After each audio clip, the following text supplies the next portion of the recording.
في القرآن العظيم خالق كل شيء فاعبده صدق الله العظيم.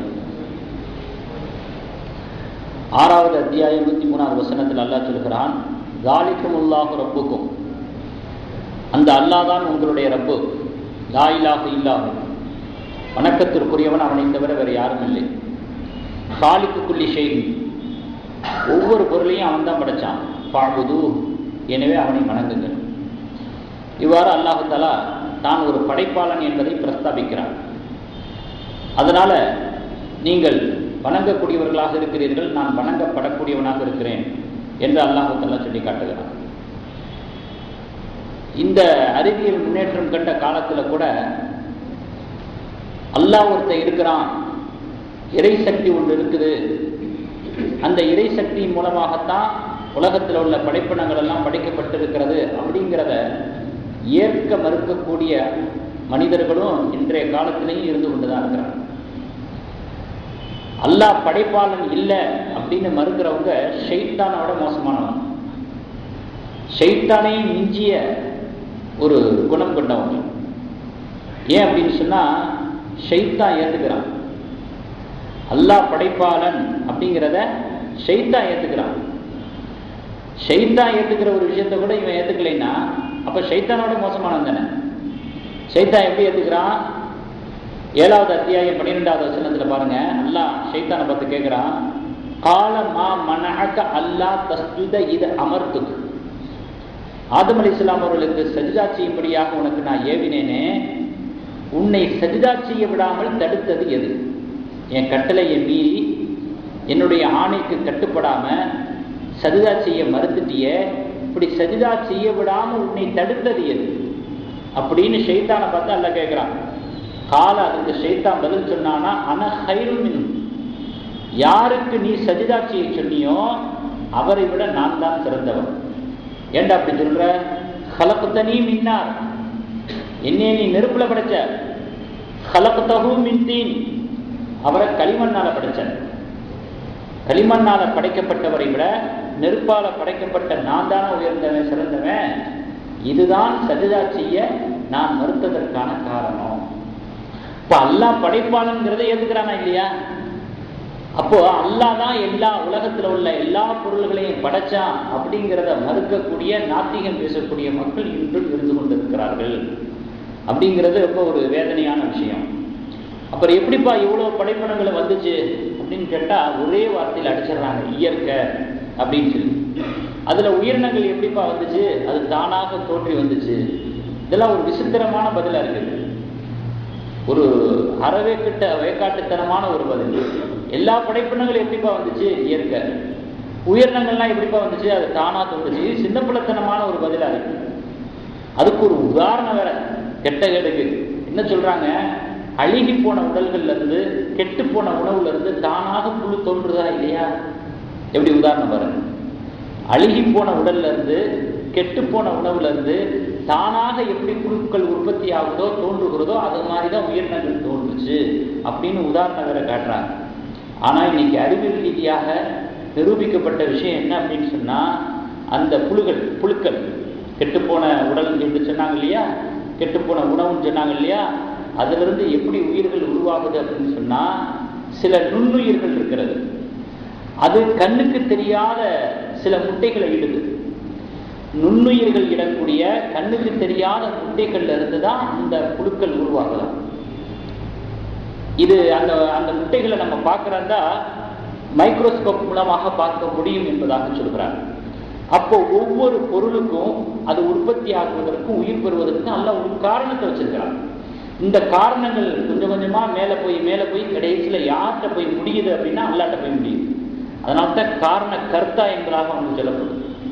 காரணங்களை எல்லாம் செய்தவன் அவன் தான். ஒவ்வொன்றுக்கும் ஒரு காரணம் இருக்குதா இல்லையா? இதுக்கு காரணம் அது, அதுக்கு காரணம் அது, இப்படியே போகும்போது எல்லா காரணங்களுக்கான சொந்தக்காரன் அவன், காரண கர்த்தா. காரணங்களையே படைச்சவன் கர்த்தா அப்படின்னு சொன்னா அதை ஏற்பதற்கு அவங்களுக்கு கசக்குது.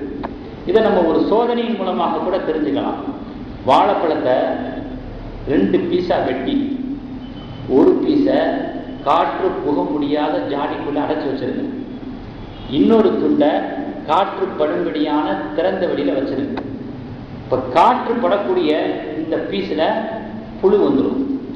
அப்படி புழு தோன்றிய அந்த நாளையில, அந்த டயத்துல, இங்க காற்று புக முடியாத ஜாடிக்குள் அடைச்சி வச்சிருக்கிறீங்கல்ல வாழைப்பழ துண்டு, அதுல புழு வராது. அப்போ இதுல புழு வந்துச்சுன்னா அதுலயும் வரத்தானே செய்யணும். அப்ப இதுல வரணும், அதுல வரக்கூடாது அப்படிங்கிற விதியை நியதியை ஏற்படுத்தினவர் யாரு அப்படிங்கிற ஒரு கேள்வி இங்க வருதா இல்லையா? அதனால தானாக தோன்றுதுன்னா இதுல தோன்றது அதுலயும் தோன்ற வேண்டியது தானே. இதுல தோன்றது அதுலயும் தோன்ற மாட்டேங்குது. இதுல விதி பொருந்தது அதுலயும் பொருந்த மாட்டேங்குது. ரெண்டுமே பலன் தானே, ரெண்டுமே நாள்பட்டது தானே. அப்ப இப்படி இருந்தா தோன்றணும், இப்படி இருந்தா தோன்றக்கூடாது அப்படிங்கிறத நிர்ணயிச்சவன் யாரு, தீர்மானிச்சவன் யாரு அப்படிங்கிற ஒரு கேள்வி எழும்பட்சத்துல தான் நாம் இறைவனை அறிய முடிகிறது. அதனால தான் அலி ரலியல்லாஹு அன்ஹு அவர்கள் அழகாக சொன்னார், விதினா என்ன, அறிவுனா என்ன அப்படின்னு ஒருத்தர் கேட்ட கேள்விக்கு அழகான பதில் சொல்றாங்க. என்ன சொன்னாங்க? விதினா என்ன, அறிவுனா என்ன, எப்படி அவனுக்கு விளங்க வைக்கிறது, அவனுக்கு நல்லா விளங்க வைக்கணும் அப்படின்னு சொல்லிட்டு அலிரத்தில் சொன்னாங்க, ஒரு காலை தூக்குடா அப்படின்னாங்க. உடனே ஒரு காலை தூக்கிட்டான். சரி தூக்கிட்டியா, இன்னொரு காலையும் தூக்கு அப்படின்னு. அது எப்படி? ஒரு காலை தூக்க சொன்னீங்க, ஒரு காலை ஊட்டிக்கிட்டு ஒரு காலை தூக்குனேன், இன்னொரு காலையும் தூக்குனா நான் எப்படி நிற்கிறது? கீழே விழுந்துருவனா இல்லையா? அப்போ அலி ரலியல்லாஹு அன்ஹு அவர்கள் சொன்னாங்க, எதுவெல்லாம் உன்னால முடியுமோ அது அறிவு, எதுவெல்லாம் உன்னால முடியாதோ அது விதி. எதுவெல்லாம் உன்னால முடியாதோ அது விதி. அப்ப அதுக்கு பேர் தான் நம்ம விதின்னு வைக்கிறோம். மனித சக்திக்கு அப்பாற்பட்ட ஒரு சக்தி இருக்கு பாருங்க, அந்த சக்தியினுடைய இயக்கங்கள் இருக்கு பாருங்க, சமாச்சாரங்கள் இருக்கு பாருங்க, அதைத்தான் நம்ம ஒரே வார்த்தையில சொல்றோம் விதி. இந்த விதிக்கு சொந்தக்காரன் அல்லாஹ், அது இறை சக்தியோட சம்பந்தப்பட்டது. இப்ப இப்படிப்பட்ட ஒரு நிலைய, ஒரு உண்மைய, ஒரு யதார்த்தத்தை ஏற்க மறுப்பதற்கு ஒரே காரணம் கர்வம், மண்டக்கணம். இதை தவிர வேற எந்த விதமான காரணமும் இல்லை. கர்வத்தினுடைய உச்சத்துல தான் இயற்கைன்னு பேசுறாங்க, தானாக தோன்றியது அப்படின்னு பேசுறாங்க. நான் அல்லாஹ் தஆலா காலிக்கு குல்லி ஷை, எல்லா பொருள்களையும் படைத்தவன், ஃபஅபுது, எனவே அவனை வணங்குங்கள் என்று அல்லாஹ் தஆலா திருமறையில நமக்கு ஏவிருக்கிறான். படைப்பினங்களை எல்லாம் படைச்சிட்டு அந்த படைப்பினங்களுக்கு மத்தியில வினோதங்களையும் வியப்புகளையும் ஏற்படுத்தி வச்சிருக்கிறான். இவன் படைச்சதையே எதுக்க மாட்டேங்கிறான். அந்த படைப்பினங்கள்ல இருக்கக்கூடிய வினோதத்திற்கும் வியப்புக்கும் ஆச்சரியத்துக்கும் பிரம்மாண்டத்துக்கும் அல்லாஹ் தான் சொந்தக்காரங்கிறத எப்படி ஏற்றுக்க போறான்? இன்னும் அவன் எல்கேஜிலேயே இருக்கிறான். நம்ம எங்கேயோ தாண்டி போயிட்டோம். அல்லாஹ்வை அறிகிற விஷயத்துல உச்சத்துல நிக்கிறோம். நம்ம அதுக்கு மேல உச்சமெல்லாம் இருக்குது, அந்த அளவுக்கு நம்ம போக வேண்டியது இருக்குது. இவன் இன்னும் ப்ரீகேஜில் இருக்கிறான். படைப்பாளனுங்கிறதையே ஏற்றுக்க மாட்டேங்கிறான். இப்போ படைப்பினங்களுக்கு மத்தியில் என்னென்ன அதிசயங்கள் அல்லாஹ்ல வச்சிருக்கிறான் பாருங்க. அன்னைக்கு நான் சொன்ன மாதிரியே வேற மெத்தட்ல இப்போ நான் சொல்றேன். எதிரும் புதிரும் சொன்ன பார்த்தீங்களா? ஒவ்வொன்று எதிரும் புதிருமாக இருக்கக்கூடிய அப்படியே உள்ள அமைப்பை சொன்னேன், அதுக்கு உதாரணம் சொன்னேன். இப்போ அந்த எதிரும் புதிரும் சேர்ந்து சில செயல்களை செய்யுது, சில இயக்கங்களை தருது. அப்படிப்பட்ட எதிரும் புதிருமான விஷயங்கள் என்ன அப்படிங்கிறத இப்போ தெரிஞ்சுக்கங்க. அதாவது உலகத்துல உள்ள எல்லா படைப்புகளுக்கும் இணைகளை படைச்சிருக்கிறாங்க. ஒவ்வொரு பொருளுக்கும் அதுக்கு இணை ஒன்று இருக்கும். தனக்கு இணை இல்லாத ஒருவன் எல்லா படைப்பினங்களுக்கு இணைய வச்சிருக்கிறான். இணைகளை படைத்தவன் இணை இல்லாதவன். எல்லாத்துக்கும் இணைகளை படைச்சிருக்கிறான், தான் மட்டும் இணை இல்லாதவனாக இருக்கிறான். அது என்னென்ன அப்படின்னு சொன்னா, 2 கால் இருக்குது, பார்க்கறதுக்கு இரட்டை காலாக இருக்கிறது. ஆனா இது செய்யற வேலை என்ன தெரியுமா? இந்த 2 காலும் இயங்கணும், அந்த இயக்கத்தின் மூலமாக நம்ம நடக்கணும், முன்னேறணும் அப்படின்னு சொன்னா இது எதிரும் புதிருமான செயலை செய்யணும். அப்பத்தான் அந்த 2 கால் இயங்கும், அந்த இயக்கத்தின் மூலமாக நம்ம நடக்க முடியும். என்ன அப்படின்னு சொன்னா, ஒரு காலை ஊன்றோம், இன்னொரு காலை எடுக்கிறோம், அதுக்கு பிறகு எடுத்த காலை ஊன்றோம், ஊன்றின காலை எடுக்கிறோம். எதிரும் புதிருமான செயல். அப்போ கால் என்ற 2 இணைகளை படைச்சிருக்கிறான். அந்த இணைகள் இயக்குவதற்கு எதிரும் புதிருமான செயல் தேவை. அப்படி இருந்தால் தான் நம்மளால நடக்க முடியும் என்பது இறைவனுடைய நியதி விதி. 2வது, 2 கைகள் இரட்டையாக இருக்கிறது, இணையாக இருக்கிறது. இது செய்யக்கூடிய முரணான செயலை பாருங்க. நடக்கும்போது பார்த்தீங்கன்னா வலது கை முன்னால போகும், இடது கை பின்னால வரும். பிறகு இடது கை முன்னால போகும், வலது கை பின்னால போகும். முன்னும் பின்னுமாக 2 கைகளையும் அசைச்சாதான் அது நடக்கிறதுலேயே ஒரு ஒரு விகாரம் தெரியாமல் இருக்கும். இது யதார்த்தமாக இருக்கும். 2 கையையும் தொங்க விட்டுக்கிட்டு அப்படியே ரோபோ மாதிரி நடந்து போறங்க. எல்லாம் போற வாரம் பூரா அவனை தான் பார்ப்பாங்க. என்னாச்சு இவனுக்கு, வைத்தியம் பிடிச்ச மாதிரி போறான், சுத்தி பேரிச்ச மாதிரி. பல பேர்களுடைய விமர்சனத்துக்கும் வினோதமான பார்வைக்கு நம்ம ஆளாக வேண்டியது வரும். இப்ப எதிர்முதிருமான 2 கைகளுடைய அசைவு அப்படித்தான் இருக்க வேண்டும் என்பது இறைவனுடைய நீர். முரணான 2 அசைவுகளின் மூலமாக 2 கை இயங்குது.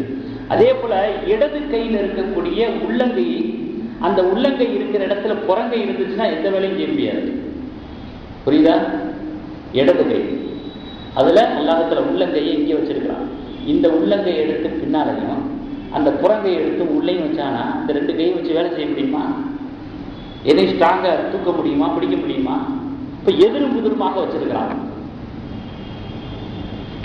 அப்படி எதிரும் புதிருமான ஒரு அமைப்புல இருக்கிறதுனால அதை கொண்டு நம்ம பயன்பெற முடியும்.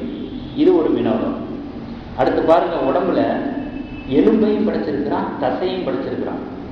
எலும்பு வலிமையானது, தசை மென்மையானது. உடல்ல இருக்கக்கூடிய எல்லாவற்றையுமே எலும்பா படைச்சிட்டான்னு வச்சுங்களேன், குனிய முடியாது, அசைய முடியாது, திரும்ப முடியாது, இயக்கம் ரொம்ப கஷ்டம். எல்லாமே எலும்பா இருந்தா. எல்லாமே தசையா இருந்துச்சுன்னு வச்சுங்களேன், ஒரு உறுதிப்பாடு என்பதே இருக்காது, ஸ்திரம் என்பதே இருக்காது. மென்மையானது, வலிமையானது, ஹார்டானது, சாஃப்டானது.